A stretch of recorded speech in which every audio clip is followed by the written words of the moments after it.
Labing-una nga local case sang Guimaras na record kahapon. Buenavista LGU gilayon nga nagpatigayon sang contact tracing. Si John Sala nakatutok. Hindi na COVID-free ang isla sa Guimaras matapos ang ginanunsyo kahapon sa Department of Health 6 nga nakarecord na inis ang pinakaunang kaso nga nagpositibo sa COVID-19. Si Western Visayas 1,155 ang isa ka 22 anyos nga lalaki nga taga Buenavista Guimaras kag nagaobra bilang service crew sa isa ka restaurant sa syudad sang Iloilo.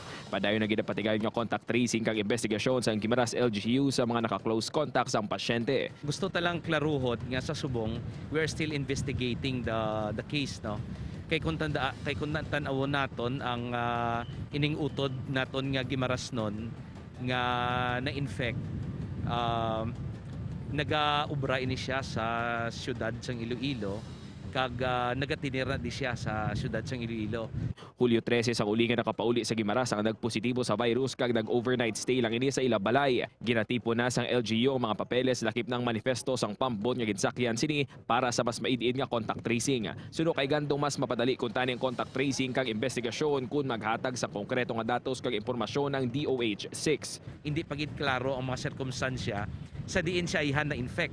Kung nagasiling ang DOH nga this is a local case sa probinsya sa Guimaras, then I hope they may be able to provide us with a basis. Padayon subong ang panawagan sa Guimaras LGU sa publiko nga hindi magkabalaka kag padayon lang sundon ang health protocols. Upuod kay City Duque, John Sala, One Western Visayas.